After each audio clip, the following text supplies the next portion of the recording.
सच्चा अमर सच्चा पातशाहो। दुनिया विच अमर केवल इको एक परमात्मा है। दुनिया दे दूसरे बादशाह, शहनशाह, सुल्तान, खान, मीर, सिकदार सब आउंदे जांदे रहिंदे ने। अज किसे दी वारी है, कल किसे दी वारी है। अज किसे दी सरदारी, कल किसे दी सरदारी। सल्तनतां, हुकूमतां, सरकारां बदलदियां रहिंदियां ने, पर इको एक पातशाह है जो सदैव कायम रहिंदा है। गुरुदेव कहिंदे ने, मन सच है राते हर वे परवाहो।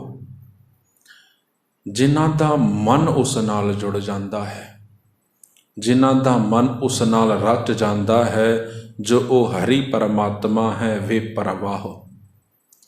कुछ लोग केवल दिखावे दे लई सब कुछ करते ने, मन नहीं है। बहुत सारे काम तुसी अपने आप नूं भी देखोगे, मन नहीं है। जिस तरह मन तो साडा सवेरे उठ के काम ते जाण नूं नहीं करता, मजबूरी है।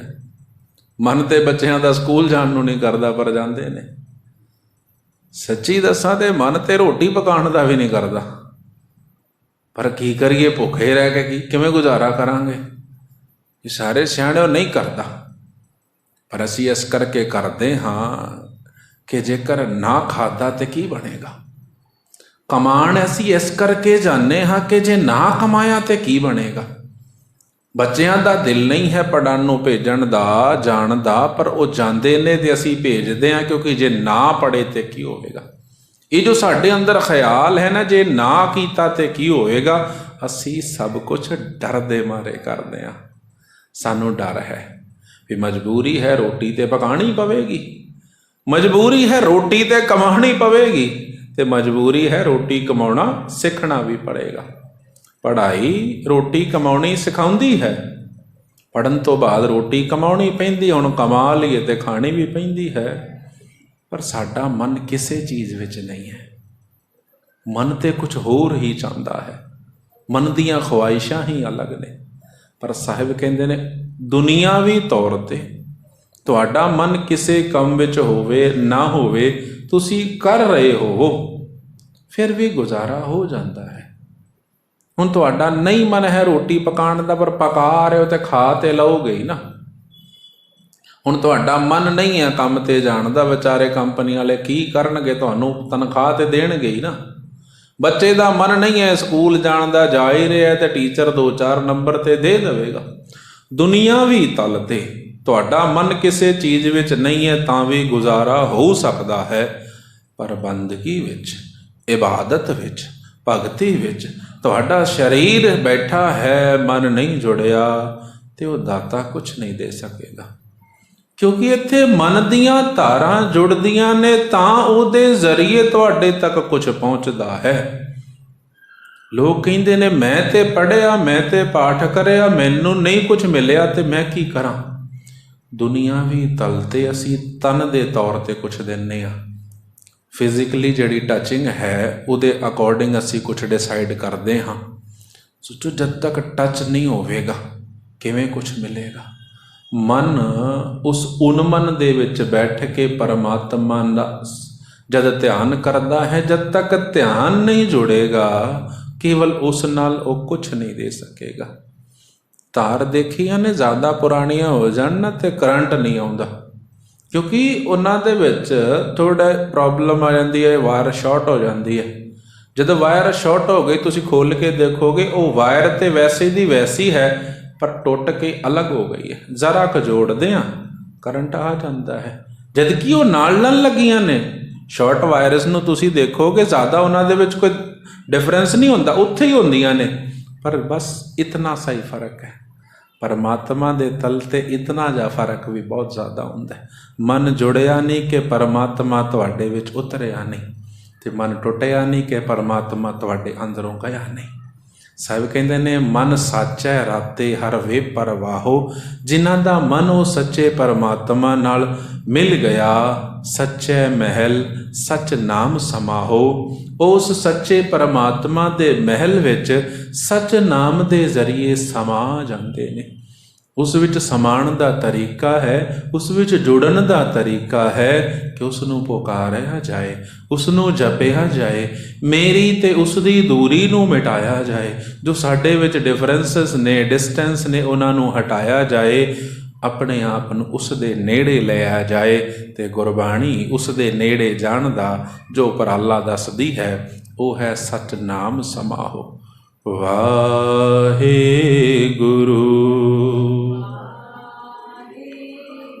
ਵਾਹਿਗੁਰੂ।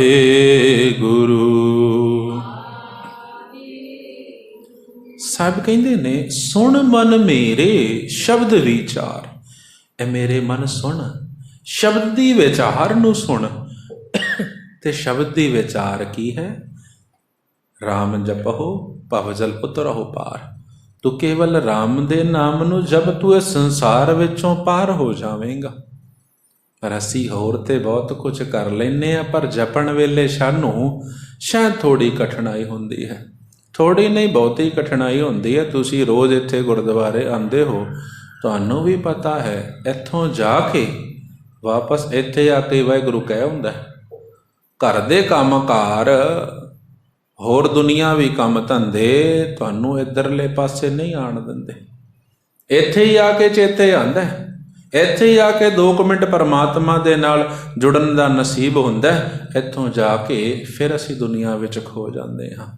ਬੜਾ ਮੁਸ਼ਕਿਲ ਹੈ ਪਿਆਰਿਓ, ਕਿਉਂਕਿ ਬਾਹਰ ਜਾਂਦੇ ਹੀ ਇੱਕ ਬਾਹਰ ਦੀ ਦੁਨੀਆ ਹੈ ਜੋ ਸਾਨੂੰ ਤੋੜਨ ਦਾ ਇੰਤਜ਼ਾਰ ਕਰ ਰਹੀ ਹੈ। ਮੈਂ ਜਦ ਨਾਨਕਸਰ ਹੁੰਦਾ ਸੀ, ਉੱਥੇ ਨਾ ਇੱਕ 28 ਦਿਨ ਦਾ ਪਾਠ ਹੁੰਦਾ ਹੈ।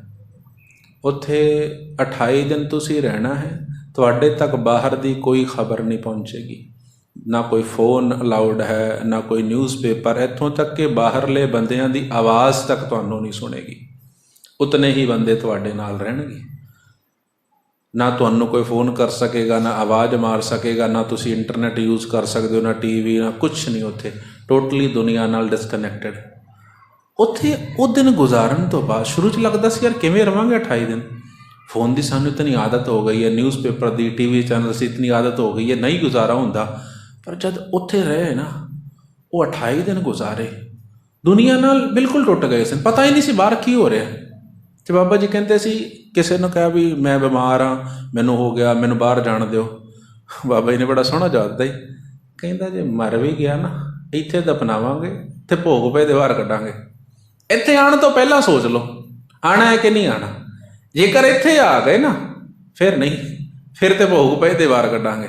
ਤੋ 28 ਦਿਨ ਦਾ ਜੋ ਜਪ ਤਪ ਦਾ ਸਮਾਗਮ ਹੁੰਦਾ ਸੀ, ਉਸ ਟਾਈਮ ਜੋ ਮੈਂ ਫਸਟ ਟਾਈਮ ਫੀਲ ਕੀਤਾ ਕਿ ਜਦ 28 ਦਿਨ ਬਾਅਦ ਬਾਹਰ ਆਏ, ਉੱਥੇ ਇੱਕ ਆਨੰਦ ਵੱਖਰਾ ਸੀ। ਕੋਈ ਪਰੇਸ਼ਾਨੀ ਨਹੀਂ, ਕੋਈ ਦਿੱਕਤ ਨਹੀਂ, ਸਿਰਫ ਆਪਣਾ ਵਾਹਿਗੁਰੂ ਕੋਲ ਬਹਿਣਾ, ਸਤਿਗੁਰੂ ਕੋਲ ਹਜ਼ੂਰੀ ਅੰਦਰ ਬੈਠਣਾ, ਸੁਣਨਾ, ਪਾਠ ਕਰਨਾ, ਇਤਨਾ ਹੀ ਕੰਮ ਹੁੰਦਾ ਸੀ।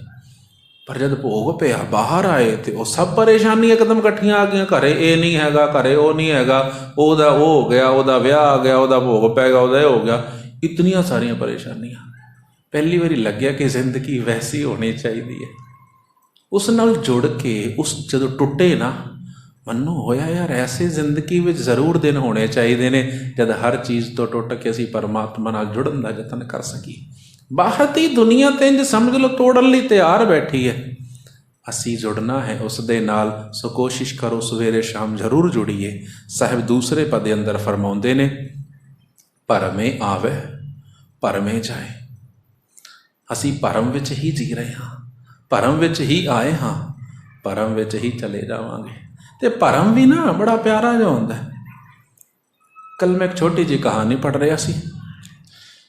ਇੱਕ ਬੱਚਾ, ਉਸਨੂੰ ਬੁਖਾਰ ਹੋ ਗਿਆ, ਡਾਕਟਰ ਆਇਆ, ਚੈੱਕਅਪ ਕੀਤਾ, ਡਾਕਟਰ ਨੇ ਕਿਹਾ ਵੀ ਇਹਨੂੰ 102 ਬੁਖਾਰ ਹੈ।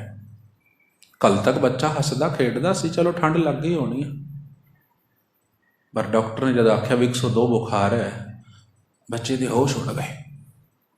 ਇੱਕਦਮ ਬਦਹਵਾਸ਼ੀ ਛਾ ਗਈ, ਉਸਨੇ ਕਿਸੇ ਨਾਲ ਗੱਲਬਾਤ ਕਰਨੀ ਬੰਦ ਕਰ ਦਿੱਤੀ।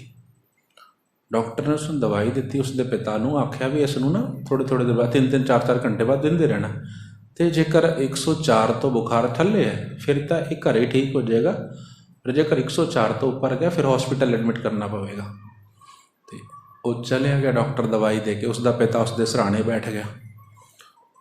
ਉਸਨੂੰ ਕਹਿੰਦਾ ਨਹੀਂ ਪਾਪਾ ਤੁਸੀਂ ਚਲੇ ਜਾਓ, ਮੈਂ ਠੀਕ ਹਾਂ, ਮੈਂ ਇਕੱਲਾ ਠੀਕ ਹਾਂ। ਕਹਿੰਦਾ ਨਹੀਂ ਤੂੰ, ਮੈਂ ਤੈਨੂੰ ਦਵਾਈ ਦੇਣੇ। ਕਹਿੰਦਾ ਨਹੀਂ ਮੈਂ ਦਵਾਈ ਲੈ ਲਈ, ਤੁਸੀਂ ਚਲੇ ਜਾਓ।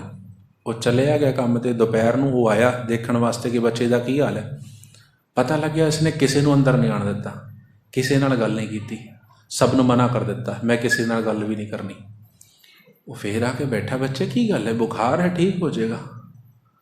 ਬੱਚਾ ਕਹਿੰਦਾ ਮੈਨੂੰ ਦੱਸੋ ਮੈਂ ਕਦ ਤੱਕ ਮਰ ਜਾਵਾਂਗਾ। ਉਹ ਕਹਿੰਦਾ ਤੂੰ ਕਿਹੋ ਜਿਹੀ ਗੱਲਾਂ ਕਰਦਾ, ਨੋਰਮਲ ਜਿਹਾ ਬੁਖਾਰ ਉਤਰ ਜਾਏਗਾ। ਕਹਿੰਦਾ ਨਹੀਂ ਮੈਂ ਸੁਣਿਆ ਹੈ, ਮੈਂ ਪੜ੍ਹਿਆ ਵੀ ਹੈ।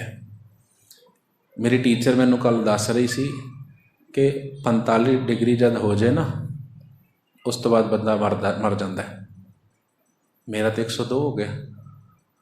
ਮੈਨੂੰ ਉਸਨੇ ਨਾਪ ਕੇ ਦਿਖਾਇਆ ਸੀ ਕਿ 45 ਡਿਗਰੀ ਤੋਂ ਜ਼ਿਆਦਾ ਬੰਦਾ ਜੀ ਨਹੀਂ ਸਕਦਾ, ਉਸ ਵੇਲੇ ਮਰ ਜਾਏਗਾ। ਤੁਹਾਨੂੰ ਵੀ ਸ਼ਾਇਦ ਸਮਝ ਨਹੀਂ ਲੱਗੀ, ਇਸ ਕਰਕੇ ਤੁਸੀਂ ਇਤਨਾ ਸ਼ੌਕਡ ਹੋ। ਅਸਲ ਵਿੱਚ ਕੀ ਹੁੰਦਾ ਹੈ, ਸਾਡੇ ਕੋਲ 2 ਥਰਮਾਮੀਟਰ ਨੇ, ਇੱਕ ਸੈਲਸੀਅਸ ਨੂੰ ਨਾਪਦਾ ਹੈ, ਦੂਸਰਾ ਫਾਰਨਹਾਈਟ ਨੂੰ ਨਾਪਦਾ ਹੈ।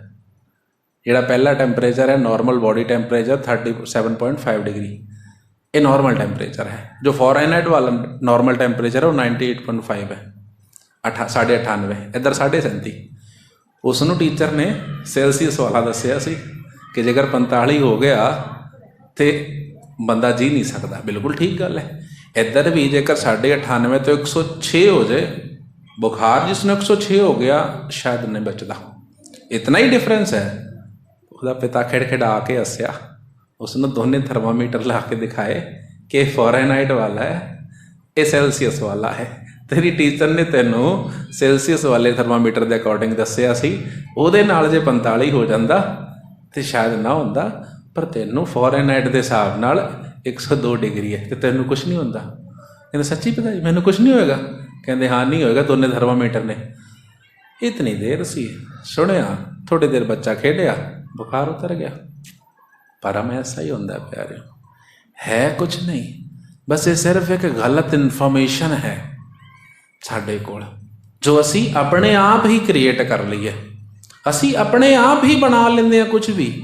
ਦੇਖਿਆ ਅੰਧੇਰੇ ਵਿੱਚ ਆਪਾਂ ਦੇਖਦੇ ਹਾਂ ਪੇੜ ਨਜ਼ਰ ਆ ਰਿਹਾ, ਜ਼ਿਆਦਾ ਗੌਰ ਨਾਲ ਦੇਖੋਗੇ ਉਸਨੂੰ ਤੁਹਾਨੂੰ ਪੇੜ ਦੇ ਪੱਤਿਆਂ ਦਾ ਮੂੰਹ ਮੱਥਾ ਬਣ ਜਾਏਗਾ। ਹੋਰ ਗੌਰ ਨਾਲ ਦੇਖੋਗੇ ਅੱਖਾਂ ਵੀ ਬਣ ਜਾਣਗੀਆਂ।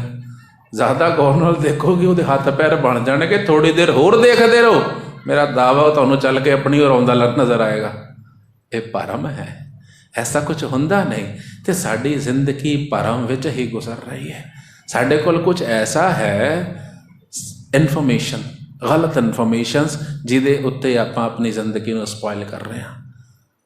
ਜੇਕਰ ਸਮਝ ਆ ਜਾਏ ਤਾਂ ਜ਼ਿੰਦਗੀ ਜ਼ਿੰਦਗੀ ਹੈ, ਪਰ ਜਦ ਤੱਕ ਸਮਝ ਆਉਂਦੀ ਹੈ ਉਦੋਂ ਤੱਕ ਬਹੁਤ ਦੇਰ ਹੋ ਜਾਂਦੀ ਹੈ। ਸਭ ਕਹਿੰਦੇ ਨੇ ਭਰਮੇ ਆਵੇ ਭਰਮੇ ਜਾਏ। ਜਦ ਤੱਕ ਉਹ ਭੁਲੇਖਾ ਦੂਰ ਹੁੰਦਾ ਹੈ ਉਦੋਂ ਤੱਕ ਤੇ ਬੰਦਾ ਚਲਿਆ ਜਾਂਦਾ ਹੈ। ਉਹ ਡਰ ਜੇਕਰ ਸਹੀ ਸਮੇਂ 'ਤੇ ਦੂਰ ਨਾ ਹੋਵੇ ਨਾ ਤੇ ਬੰਦਾ ਵੀ ਚਲਿਆ ਜਾਂਦਾ ਹੈ। ਫੋਬੀਆਜ਼ ਇਤਨੇ ਖਤਰਨਾਕ ਹੁੰਦੇ ਨੇ, ਬੰਦਾ ਅੱਗ ਦੇ ਡਰ ਦੇ ਮਾਰੇ ਪਾਣੀ ਛਾਲ ਮਾਰ ਕੇ ਡੁੱਬ ਕੇ ਮਰ ਜਾਂਦਾ ਹੈ, ਅੱਗ ਦੇ ਨੇੜੇ ਨਹੀਂ ਆਉਣਾ ਚਾਹੁੰਦਾ। ਅੰਧੇਰੇ ਤੋਂ ਬਚਣ ਵਾਸਤੇ ਆਪਣੇ ਆਪ ਨੂੰ ਕਮਰੇ ਵਿੱਚ ਬੰਦ ਕਰ ਲੈਂਦਾ ਹੈ, ਮੈਨੂੰ ਅੰਧੇਰੇ ਵਿੱਚ ਨਾ ਜਾਣਾ ਪਵੇ, ਐਸਾ ਡਰ ਹੈ। ਇਹ ਭਰਮ ਹੀ ਤੇ ਹੈ ਕਿ ਮੈਨੂੰ ਕੁਝ ਹੋ ਜਾਵੇਗਾ, ਜਦ ਕੀ ਹੋਇਆ ਹਜੇ ਕੁਝ ਵੀ ਨਹੀਂ ਹੈ। ਐਸੇ ਭਰਮ ਵਿੱਚ ਬੰਦਾ ਚਲਿਆ ਜਾਂਦਾ ਹੈ। ਸਭ ਕਹਿੰਦੇ ਨੇ ਇਹੋ ਜਗ ਜਨਮਿਆ ਦੂਜੇ ਭਾਏ, ਤੇ ਭਰਮ ਕੀ ਹੈ ਕਿ ਪਰਮਾਤਮਾ ਤੇਰੇ ਇਲਾਵਾ ਕੋਈ ਮੈਨੂੰ ਕੁਝ ਦੇਣ ਵਾਲਾ ਹੈ, ਤੇਰੇ ਇਲਾਵਾ ਕੋਈ ਮੌਤ ਦੇ ਪੱਤਰੇ ਲਿਖਣ ਵਾਲਾ ਹੈ, ਤੇਰੇ ਇਲਾਵਾ ਕੋਈ ਗਮੀ ਖੁਸ਼ੀ ਵੰਡਣ ਵਾਲਾ ਹੈ, ਤੇ ਤੀਸਰਾ ਕਿ ਮੈਂ ਕੁਝ ਕਰਨ ਵਾਲਾ ਹਾਂ। ਸਭ ਕਹਿੰਦੇ ਨੇ ਤੂੰ ਜੋ ਵੀ ਕੁਝ ਹੈ ਉਸ ਦੀ ਵਜ੍ਹਾ ਨਾਲ ਹੈ। ਜਿਸ ਦਿਨ ਤੂੰ 2 ਤੋਂ 1 ਹੋ ਗਿਆ ਉਸ ਦਿਨ ਇਹ ਆਣਾ ਜਾਣਾ ਮਿਟ ਜਾਏਗਾ। ਪਰ ਸਾਹਿਬ ਕਹਿੰਦੇ ਨੇ ਮਨਮੁਖ ਨਾ ਚੇਤੈ ਆਵੇ ਜਾਏ। ਕਈ ਲੋਕਾਂ ਦੇ ਅੰਦਰ ਡਰ ਇਤਨਾ ਜ਼ਿਆਦਾ ਬੈਠ ਚੁੱਕਿਆ ਹੈ, ਜਿਤਨਾ ਦੂਰ ਕਰਨ ਦੀ ਕੋਸ਼ਿਸ਼ ਕਰੋਗੇ ਉਹ ਹੋਰ ਡਰਦੇ ਜਾਣਗੇ। ਕਈਆਂ ਨੇ ਆਪਣੇ ਹਾਈਪੋਥੈਟਿਕਲੀ ਗੱਲਾਂ ਨੂੰ ਇਤਨਾ ਜ਼ਿਆਦਾ ਆਪਣੇ ਅੰਦਰ ਐਬਜ਼ਰਵ ਕਰ ਲਿਆ ਕਿ ਉਹ ਨਹੀਂ ਨਿਕਲਦੀਆਂ। ਤੁਸੀਂ ਆਖੋ ਉਹਨਾਂ ਨੂੰ ਲੱਖ ਕੇ ਨਹੀਂ, ਤੁਹਾਨੂੰ ਕੋਈ ਕੁੱਤਾ ਕੁਛ ਕਹਿੰਦਾ ਪਰ ਉਹ ਕੁੱਤੇ ਨੂੰ ਦੇਖਦੇ ਡਰ ਜਾਂਦੇ ਨੇ। ਕਿਸੇ ਨੂੰ ਹਲਕਾ ਜਿਹਾ ਬਲੱਡ ਦਿਸ ਜਾਏ ਉਸ ਨੂੰ ਚੱਕਰ ਆ ਜਾਂਦੇ ਨੇ, ਕਿਸੇ ਨੂੰ ਉਚਾਈ ਦੇਖ ਕੇ ਚੱਕਰ ਆਉਂਦੇ ਨੇ, ਕਿਸੇ ਨੂੰ ਗਹਿਰਾਈ ਦੇਖ ਕੇ ਚੱਕਰ, ਜਦ ਕਿ ਉਹਨਾਂ ਨਾਲ ਕੁਝ ਵੀ ਨਹੀਂ ਹੋਣ ਲੱਗਿਆ, ਪਰ ਉਹਨਾਂ ਦੇ ਅੰਦਰ ਐਸਾ ਕਿ ਇੱਦਾਂ ਨਾ ਹੋਇਆ ਤਾਂ ਕੁਛ ਨਾ ਕੁਛ ਹੋ ਜਾਏਗਾ। ਸਭ ਕਹਿੰਦੇ ਨੇ ਸਿਰਫ ਇਹੀ ਭਰਮ ਹੈ ਕਿ ਤੈਨੂੰ ਕੋਈ ਕੁਛ ਦੇ ਸਕਦਾ ਹੈ, ਤੇਰੇ ਤੋਂ ਕੋਈ ਕੁਛ ਲੈ ਸਕਦਾ ਹੈ। ਹਕੀਕਤ ਇਹ ਹੈ ਤੂੰ ਲੈ ਕੇ ਕੀ ਆਇਆ ਸੀ, ਤੂੰ ਲੈ ਕੇ ਕੀ ਜਾਏਗਾ। ਇੱਕੋ ਹੀ ਭਰਮ ਹੈ। ਮੈਂ ਤੁਹਾਨੂੰ ਗੱਲ ਦੱਸਾਂ, ਮੈਂ ਨਾ ਪਲੰਬਰ ਨੂੰ ਆਖਿਆ ਮੇਰੇ ਨਾਲ ਗੀਜ਼ਰ ਲਗਾ ਦੇ, तो प्लम्बर कहता भाई साहब आप ना रॉड ले आओ। मैं हाँ भी क्यों? कहते जब यहाँ से जाओगे ना तो आसानी हो जाएगी रॉड ले जाने में। अब आप गीज़र लगाओगे वो आपको उखाड़ के ले जाना पड़ेगा, कैसे लेके जाओगे? मैं कहा जब जाऊँगा तो सब कुछ नाल ही चले जाएगा ना, भी ये करके मैं कुछ लेके भी ना आवा भी जिथे रॉड रह जाएगी उत्थे गीज़र रह जाएगा, ਜਾਂ जिथे रॉड जाएगी उत्थे गीज़र भी चले जाएगा। पर लोगों ਨੂੰ ਇਹ ਵੀ ऐसा भरम है कि तुसी जाओगे तो छड़ के जाते दुख होएगा। मेरा मनना है ना तो मैं कुछ लैके आया सी ना मैं कुछ लैके जावांगा, जो भी जिथे है वो उत्थे ही रह जाएगा। ये हकीकत तो प्यारे वही है। मैं कल गड्डी का पता करन गया वो मैंने कहता जी इतनी तो डाउन पेमेंट करनी पवेगी तो तुसी ना ये इंश्योरेंस ले लो इतने का। तो मैं कहा भी ਇਹਦਾ ਕੀ फायदा? कहना जेकर ਤੁਹਾਨੂੰ कुछ हो गया ना ਤੇ ਤੁਹਾਡੇ ਤੋਂ ਬਾਅਦ ਜਿਹੜਾ ਲਏਗਾ ਉਹਨੂੰ ਕਿਸ਼ਤਾਂ ਨਹੀਂ ਭਰਨੀਆਂ ਪੈਣਗੀਆਂ। ਮੈਂ ਗੱਲ ਸੁਣ ਵੀ ਜੇ ਮੈਨੂੰ ਹੀ ਕੁਝ ਹੋ ਗਿਆ ਤਾਂ ਮੈਨੂੰ ਕੀ ਫਾਇਦਾ ਉਹਨਾਂ ਕਿਸ਼ਤਾਂ ਦਾ, ਉਹ ਐਕਸਟਰਾ ਪੇਮੈਂਟ ਦਾ ਮੈਨੂੰ ਕੀ ਫਾਇਦਾ? ਮੈਂ ਤੇ ਚਲਿਆ ਜਾਵਾਂਗਾ ਨਾ, ਤੇ ਕਿਸੇ ਹੋਰ ਲਈ ਮੈਂ ਕਿਉਂ ਪੇ ਕਰਾਂ? ਕਹਿੰਦਾ ਨਹੀਂ ਬਾਅਦ 'ਚ ਪ੍ਰੋਬਲਮ ਹੋਏਗੀ।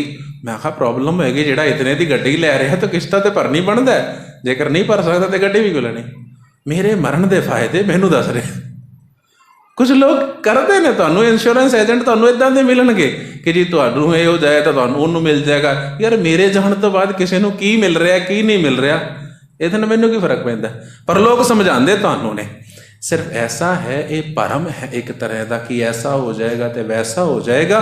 ਮਨਮੁਖ ਨਾ ਚੇਤੇ, ਯਾਨੂੰ ਚੇਤੇ ਨਹੀਂ ਆਉਂਦਾ ਕਿ ਨਾ ਤੇ ਤੂੰ ਕੁਛ ਲੈ ਕੇ ਆਇਆ ਹੈ ਨਾ ਤੂੰ ਕੁਛ ਲੈ ਕੇ ਜਾਵੇਂਗਾ। ਸਭ ਅਗਲੀ ਪੰਕਤੀ ਅੰਦਰ ਆਖਦੇ ਨੇ ਆਪ ਭੁੱਲਾ कि प्रभु आप बुलाया, तेनू ये भुलेखा आप पिया कि परमात्मा ने बुलाया। दो तरीके के भुलेखे होंदे ने प्यारो। एक वो जो तुसी जान बुझ के गलती कर रहे हो, तुहानू पता है कि गलत है, फिर भी यार नहीं कोई गल नहीं इस बारी कर लेना अगली बारी नहीं करेगा। अपने आप को भुलेखा ही समझाना है ना, अपने आप को देना कि यार पिछली बारी गलती हुई सी इस बार शायद ठीक हो जाए। नहीं होंदा। जिस तरह जुए की एक बाजी तुसी हार गए दोबारा फिर लगा देती है, कोई नहीं अगली बारी जित जावांगे, इस बारी फिर हार गए अगली बारी फिर जित जावांगे। हुण अजकल इतने सारे ऐप चल रहे हैं जिन्हां ते तुसीं बैट लगा सकते हो। बैटिंग ऐप्स ने तमाम, तुसीं लगांदे हो, एक बारी लगांदे हो, दो बारी लगांदे हो, तुसीं लगांदे ही चले जांदे हो। वो क्रिकेट वाले ऐप ने ना, तुसीं देखो एक एक बंदे ने 100 टीमां बनाईयां होईयां ने, 100 टीमां कि शायद एक विच जित जावां। हुण 100 टीमां ते 100 लगाए 10,000 तो तुसीं एक दिन विच हार गए। तू अगर इतने लगा के 100 दिन लगा के 10,000 लाख 2 लाख रुपए हार के जेकर 10,000 जित गया तो की फायदा? पर साडे मन में भरम है, भुलेखे ने सानू कि शायद एक दिन बैटिंग में असीं जितांगे, लॉटरी लगेगी तो अमीर बन जावांगे। इहदे चक्कर में असीं सब कुछ उजाड़ बैठते हैं। सब कहते हैं इस नूं की कहिए, आप भुला के प्रभु आप भुलाया। कुछ भुलेखे ऐसे ने जिहड़ा तुहाडा भला कर जांदे ने, कुछ भुलेखे ऐसे ने जिहड़े तुहानूं तबाह कर जांदे ने। बादशाह कहंदे ने ਇਹੋ ਜਿਉ ਵਿਡਾਣੀ ਚਾਕਰੀ ਲਾਇਆ। ਵਿਡਾਣੀ ਦੂਸਰੇ ਦੀ ਚਾਕਰੀ, ਨੌਕਰੀ। ਤੁਸੀਂ ਸੋਚਦੇ ਹੋ ਕਿ ਮੈਂ ਐਪ ਉੱਤੇ ਪੈਸਾ ਲਗਾ ਰਿਹਾ ਮੈਨੂੰ ਮਿਲੇਗਾ, ਤੈਨੂੰ ਕੁਝ ਮਿਲੇ ਨਾ ਮਿਲੇ ਅਗਲੇ ਨੂੰ ਫਾਇਦਾ ਜ਼ਰੂਰ ਹੈ। ਬੈਟਿੰਗ ਦਾ ਕੀ ਰੂਲ ਹੈ? ਜੇਕਰ ਤੁਸੀਂ 1750 ਰੁਪਏ ਲਗਾਓਗੇ ਦੋ ਜਣੇ, 1750 ਤੋਂ ਇੱਕ ਜਣੇ ਨੂੰ 3,000 ਮਿਲੇਗਾ, ਤੁਹਾਨੂੰ 3,000 ਮਿਲ ਗਿਆ। ਜਿਹੜੀ ਬੈਟਿੰਗ ਕੰਪਨੀ ਆ ਉਸ ਨੂੰ ਤੇ 500 ਮਿਲ ਗਿਆ ਨਾ। 250 ਤੁਹਾਡਾ, 250 ਉਹਨਾਂ ਦਾ ਤੁਹਾਡਾ, 1500 ਕਿੱਧਰ ਜਾ ਰਿਹਾ ਉਹਨੂੰ ਕੁਝ ਨਹੀਂ ਪਤਾ, ਉਹਨੂੰ ਤੇ 500 ਮਿਲ ਰਿਹਾ ਨਾ, ਉਹਨੂੰ ਤੇ ਆਪਣੀ ਪੇਮੈਂਟ ਮਿਲ ਰਹੀ ਹੈ। ਦੂਸਰੀ ਗੱਲ, ਇਹ ਜੋ ਜਿਤਨੀਆਂ ਵੀ ਆਨਲਾਈਨ ਸਾਈਟਸ ਨੇ ਉਹਨਾਂ ਦਾ ਤੁਸੀਂ ਸਕਰੋਲਿੰਗ ਕਰਦੇ ਹੋ, ਕੋਈ ਵੀਡੀਓਜ਼ ਦੇਖਦੇ ਹੋ, ਤੁਸੀਂ ਟੈਕਸਟ ਮੈਸੇਜ ਬੇਸ਼ੱਕ WhatsApp ਤੇ ਕਰ ਰਹੇ ਹੋ, ਕਿਸੇ ਹੋਰ ਐਪ ਤੇ ਕਰ ਰਹੇ ਹੋ, ਤੁਹਾਨੂੰ ਲੱਗ ਰਿਹਾ ਕਿ ਅਸੀਂ ਆਪਣੇ ਲਈ ਕਰ ਰਹੇ ਹਾਂ, ਪਰ ਤੁਸੀਂ ਉਹਨਾਂ ਕੰਪਨੀਜ਼ ਦੇ ਅਨਪੇਡ ਐਮਪਲੋਈਜ਼ ਹੋ। They are earning by per click। ਤੁਸੀਂ ਜਿਤਨਾ ਕਲਿੱਕ ਕਰਦੇ ਹੋ ਉਹ ਅਰਨ ਕਰ ਰਹੇ ਨੇ। ਤੁਸੀਂ ਆਪਣਾ ਟਾਈਮ ਵੇਸਟ ਕਰ ਰਹੇ ਹੋ, ਤੁਸੀਂ ਉਹਨਾਂ ਦੇ ਲਈ ਕਮਾ ਰਹੇ ਹੋ। ਤੁਹਾਨੂੰ ਲੱਗ ਰਿਹਾ ਯਾਰ ਮੇਰਾ ਥੋੜ੍ਹੇ ਨਾ ਕੁਝ ਜਾ ਰਿਹਾ, ਤੁਹਾਡਾ ਹੀ ਤੇ ਜਾ ਰਿਹਾ ਨਾ। ਤੁਹਾਡਾ ਇਤਨਾ ਕੀਮਤੀ ਟਾਈਮ ਹੈ ਜੋ ਵੇਸਟ ਹੋ ਰਿਹਾ ਹੈ, ਅਤੇ ਉਹ ਕਮਾ ਰਹੇ ਨੇ ਤੁਹਾਡੇ ਕਰਕੇ। ਕੋਈ ਵੀਡੀਓ ਪੋਸਟ ਕਰਦਾ, ਤੁਸੀਂ ਵਾਰ-ਵਾਰ ਦੇਖਦੇ ਹੋ, ਉਹਨਾਂ ਨੂੰ ਤਾਂ ਪਰ ਵਿਊ ਦੇ ਅਕੋਰਡਿੰਗ ਪੈਸੇ ਮਿਲਦੇ ਨੇ, ਤੁਹਾਨੂੰ ਕੀ ਮਿਲਦਾ? ਤੁਸੀਂ ਇਤਨੀ ਸਾਰੀ ਐਪ ਨੂੰ ਦੇਖਦੇ ਰਹਿੰਦੇ ਹੋ, ਸਕਰੋਲਿੰਗ ਕਰਦੇ ਨੇ, ਤੁਹਾਨੂੰ ਕੁਛ ਨਹੀਂ ਮਿਲ ਰਿਹਾ ਸਿਵਾਏ ਟਾਈਮ ਵੇਸਟਿੰਗ ਦੇ। ਉਹ ਕਮਾ ਰਹੇ ਨੇ। ਤੁਸੀਂ ਕੋਈ ਵੀ ਸਾਈਟਸ ਖੋਲ ਰਹੇ ਹੋ, ਤੁਸੀਂ ਸਿਰਫ ਟਾਈਮ ਵੇਸਟ ਕਰ ਰਹੇ ਹੋ ਆਪਣਾ, ਉਹ ਕਮਾ ਰਹੇ ਨੇ। ਇਹੋ ਜਿਉ ਵਿਡਾਣੀ ਚਾਕਰੀ ਲਾਇਆ। ਤੁਸੀਂ ਕਿਸੇ ਹੋਰ ਦਾ ਕੰਮ ਕਰ ਰਹੇ ਹੋ, ਇਹ ਤੋਂ ਜ਼ਿਆਦਾ ਤੁਸੀਂ ਆਪਣੇ ਲਈ ਕਰੋ ਨਾ। ਪਰ ਅਸੀਂ ਕੀ ਕਰਦੇ ਹਾਂ, ਕਈ ਲੋਕ ਇਸ ਹੱਦ ਤੱਕ ਮੋਬਾਈਲ ਦੇ ਆਦੀ ਹੋ ਚੁੱਕੇ ਨੇ ਨਾ, ਉਹ ਛੱਡਣਾ ਨਹੀਂ ਚਾਹੁੰਦੇ। ਅੱਖਾਂ ਦਰਦ ਕਰਦੀਆਂ ਨੇ, ਸਰੀਰ ਦਰਦ ਕਰਦਾ ਹੈ, ਕਈਆਂ ਨੂੰ ਬੁਖਾਰ ਚੜ੍ਹ ਜਾਂਦਾ ਹੈ, ਕਈਆਂ ਨੂੰ ਚਸ਼ਮਾ ਲੱਗ ਜਾਂਦਾ ਹੈ। ਪਰ ਦੂਸਰੇ ਦੇ ਕੰਮ ਵਿੱਚ ਸਾਨੂੰ ਇਤਨਾ ਸਵਾਦ ਆਉਂਦਾ ਹੈ, ਜੇਕਰ ਉਤਨਾ ਹੀ ਟਾਈਮ ਅਸੀਂ ਆਪਣੇ ਆਪ ਨੂੰ ਦਿੱਤਾ ਹੁੰਦਾ, ਸ਼ਾਇਦ ਅਸੀਂ ਵੈਸੇ ਕੁਝ ਮੁਕਾਮ 'ਤੇ ਹੁੰਦੇ। ਸਾਹਿਬ ਕਹਿੰਦੇ ਨੇ, ਇਹੋ ਜਿਉ ਵਿਡਾਣੀ ਚਾਕਰੀ ਲਾਇਆ, ਮਹਾਂ ਦੁੱਖ ਖੱਟੇ ਬਿਰਥਾ ਜਨਮ ਗਵਾਇਆ। ਤੁਸੀਂ ਆਪਣੇ ਲਈ ਦੁੱਖ ਇਕੱਠਾ ਕਰ ਰਹੇ ਹੋ ਅਤੇ ਉਹਨਾਂ ਦੇ ਲਈ ਸੁੱਖ ਦੇ ਸਾਧਨਾਂ ਦਾ ਇੰਤਜ਼ਾਮ ਕਰ ਰਹੇ ਹੋ। ਸਭ ਨੂੰ ਲੱਗਦਾ ਯਾਰ ਆਨਲਾਈਨ ਹੀ ਤੇ ਹੈ, ਕੀ ਫਰਕ ਪੈ ਰਿਹਾ ਹੈ, ਫ੍ਰੀ ਤੇ ਹੈ। ਫ੍ਰੀ ਕੁਛ ਵੀ ਨਹੀਂ ਹੈ ਇੱਥੇ। ਤੁਸੀਂ ਜਿਤਨਾ ਵੀ ਉਹਨਾਂ ਨਾਲ ਕਰ ਰਹੇ ਹੋ, ਕਲਿਕਿੰਗ ਕਰ ਰਹੇ ਹੋ, ਕੋਈ ਵੀਡੀਓ ਵਾਚਿੰਗ ਹੈ, ਕੁਛ ਵੀ ਐਸਾ ਕੰਮ ਹੈ, ਆਨਲਾਈਨ ਹਰ ਚੀਜ਼ ਦੀ ਪੇਮੈਂਟ ਹੋ ਰਹੀ ਹੈ। ਤੁਹਾਡਾ ਤੇ ਕੁਛ ਨਹੀਂ ਜਾ ਰਿਹਾ ਲੱਗਦਾ, ਪਰ ਤੁਹਾਡਾ ਟਾਈਮ ਤੋਂ ਜ਼ਿਆਦਾ ਕੀਮਤੀ ਚੀਜ਼ ਹੋਰ ਕੀ ਹੈ ਤੁਹਾਡੇ ਲਈ? ਉਹੀ ਟਾਈਮ ਤੁਸੀਂ ਆਪਣੇ ਲਈ ਯੂਜ਼ ਕਰੋ। ਉਹੀ ਟਾਈਮ ਤੁਸੀਂ ਆਪਣੇ ਕਿਸੇ ਕਰੀਅਰ 'ਤੇ ਫੋਕਸ ਕਰੋ, ਕਿਸੇ ਹੋਰ ਚੀਜ਼ ਨੂੰ ਸਿੱਖਣ ਦੇ ਵਿੱਚ ਲਗਾਓ। ਤੁਸੀਂ ਆਪਣੇ ਲਈ ਕਮਾਓ ਨਾ, ਕਿਸੇ ਹੋਰ ਦੇ ਲਈ ਕਿਉਂ ਕਮਾ ਰਹੇ ਹੋ? ਤੁਹਾਡੀ ਆਪਣੀ ਕਮਾਈ ਤੁਹਾਡੇ ਕੰਮ ਆਵੇਗੀ, ਦੂਸਰੇ ਦੇ ਤੱਕ ਨਹੀਂ ਆਏਗੀ ਨਾ। ਉਹਨਾਂ ਨੂੰ ਕਮਾ ਕੇ ਦਿੰਦੇ ਜਾਓ। ਜ਼ੁਕਰਬਰਗ ਨੇ ਛੋਟੀ ਜਿਹੀ ਕੰਪਨੀ ਸ਼ੁਰੂ ਕੀਤੀ ਸੀ, ਤੁਸੀਂ ਯਕੀਨ ਮੰਨੋ WhatsApp 5500 ਰੁਪਏ ਵਿੱਚ ਸ਼ੁਰੂ ਹੋਈ ਸੀ, ਹੁਣ 1150 ਅਰਬ ਡਾਲਰ ਦੀ ਵਿਕੀ। ਇੱਕ ਛੋਟੇ ਜਿਹੇ ਕਮਰੇ ਵੀ WhatsApp ਸ਼ੁਰੂ ਹੋਇਆ, ਗੂਗਲ ਤੇ 4x4 ਦੇ ਕਮਰੇ ਸ਼ੁਰੂ ਹੋਇਆ, ਇਤਨੇ ਛੋਟੇ ਛੋਟੇ ਕਮਰੇ ਵਿੱਚ ਸ਼ੁਰੂ ਹੋਏ। ਮਾਈਕਰੋਸਾਫਟ ਛੋਟੀ ਛੋਟੀ ਕੰਪਨੀ ਸ਼ੁਰੂ ਹੋਏ, ਪਰ ਇਹ ਸਭ ਇਤਨੇ ਜ਼ਿਆਦਾ ਪਹੁੰਚ ਗਏ ਕਿ ਇਹਨਾਂ ਨੇ ਫੋਕਸ ਕੀਤਾ ਕਿ ਲੋਕਾਂ ਦੇ ਟਾਈਮ ਵੇਸਟ ਦਾ ਕੁਛ ਨਾ ਕੁਛ ਅਰਨਿੰਗ ਕੀਤੀ ਜਾਏ। ਉਹ ਸਮਾਰਟ ਲੋਕ ਨੇ, ਅਸੀਂ ਬੇਵਕੂਫ ਲੋਕ। ਤੇ ਕਿਸੇ ਨੇ ਆਖਿਆ ਸੀ ਜਦ ਤੱਕ ਬੇਵਕੂਫ ਲੋਕ ਇਸ ਦੁਨੀਆ ਵਿੱਚ ਮੌਜੂਦ ਨੇ, ਅਕਲਮੰਦ ਉਹਨਾਂ ਦਾ ਫਾਇਦਾ ਉਠਾਉਂਦੇ ਰਹਿਣਗੇ। ਸੋ ਸਮਾਰਟ ਬਣੀਏ, ਆਪਣੇ ਕੰਮ ਆਪਣੇ ਟਾਈਮ ਨੂੰ ਆਪਣੇ ਲਈ ਯੂਜ਼ ਕਰੀਏ। ਸਾਹਿਬ ਅੱਗੇ ਕਹਿੰਦੇ ਨੇ, ਕਿਰਪਾ ਕਰ ਸਤਿਗੁਰੂ ਮਿਲਾਏ।